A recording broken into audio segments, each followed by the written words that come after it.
Hello, everybody. I'm Trevor Dykstra, and I'm the co-founder of Seattle Design Nerds, and that's what I'm going to present here today.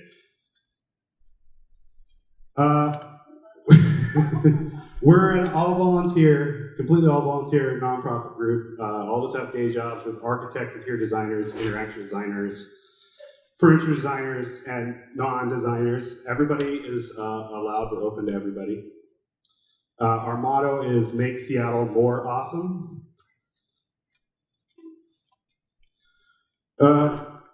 More awesome means we're looking for the thing we like about a space rather than kind of presuming negatives about it. So we're trying to highlight what we love about a place. And we function, our goals are twofold.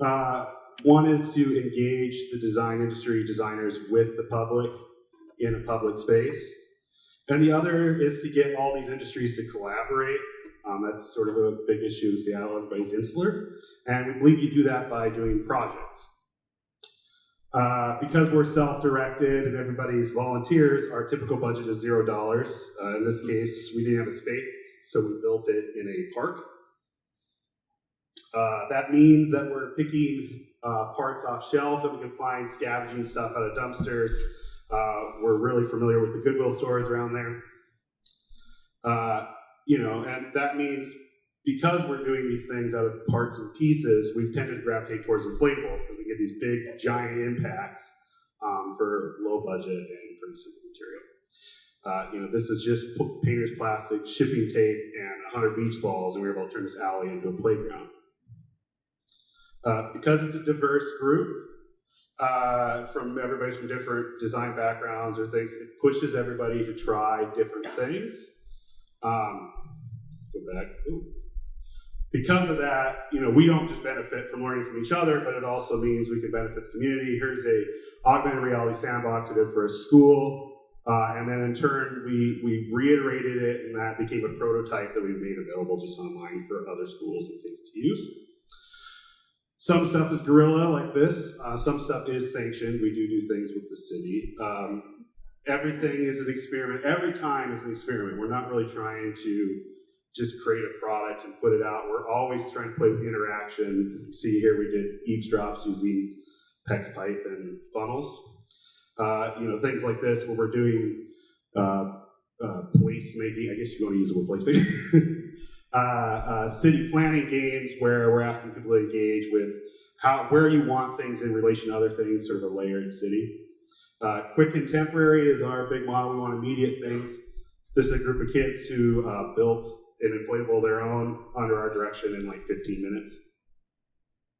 Last thing I'll talk about is this project called Refractor, which is a mobile pop-up space. You'll actually be able to see it in about an hour across the street. It's served host as sort of a programming space. It wasn't just the space, it was what we put in it. So it hosted dances, it was a lounge. We even showed the Seahawks game in it one day in the park for people who don't have TVs in their homes. And we've even taken it around to highlight the places we love and sort of make them more interesting.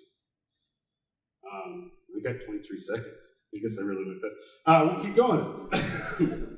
So where do we go from here? Well, the next steps are looking into how do we stop doing things for just $0, where it's relying upon us to find things, focusing on funding, trying to find ways to allow our group members to propose ideas and engage their various parts of the city.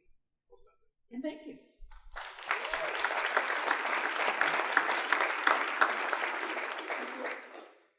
How many discrete installations have you done, and in what neighborhoods and areas of Seattle are you doing? So it was founded by Jeremy Reddy and I. We've been doing stuff for a long time through the Seattle Design Festival. The group itself has been around for about 2 years. We've done, 12, 13 different, I think, installation, projects. And those get reused a lot. Especially these sort of inflatable things are easy to take up and put down and use all over.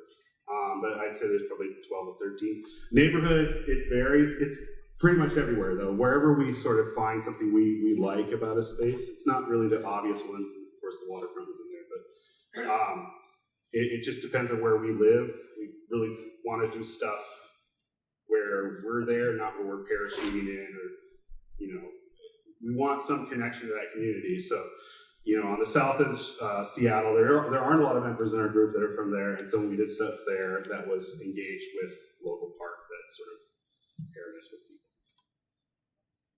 Talk to us about that a little bit more. So you've got an idea and or a place you want to put something in. How does that all come together, and how do you engage that community in the idea process? It's different every single time. So when it comes to us as a thing where, oh, there's a space and we'd like you to come here, that's a different thing. Where we're, you know, functioning as a designer, setting up a program. How do we break this down? How do we come up with a design out of that? Engage with the stakeholders, so to speak. So whether it's the park or the neighbors or when it's self-directed, we just sort of put out a call and say, hey, we're going to do something, and maybe it's around this theme, and then it's open. So 1 week, you know, we meet every other week for a couple hours at night. Whoever shows up is sort of what directs the chart of that course or that project. And, you know, 2 weeks later, it might be a different group of people. There's sort of a core group of about 14, 15. We've got about 200 people who call themselves members, and we've got a bigger reach than that. So the public sort of comes to us. We have that one we had where we'll get into more of a charrette type thing. But we really believe in, like, learning by doing. So it's not a lot of sketching. It's a lot more just, if you got an idea, let's just try it right now and see if we can learn about it like that. So if some of the location choices are driven by the membership, how do you make the threshold for membership as low and as easy as possible? Because I was thinking about, you know, if I get all my friends together and designers and people of that mind, you could create an echo chamber of a set of ideas. Yeah, and we're starting to run into that. I mean, because we got this core group who's now they're all around and they're, you know, they're sort of friends, and but because it's completely open, you know, like we're not, when you walk in, you don't ask, hey, what do you do, or who are you? It's just sort of come on in and we'll do stuff.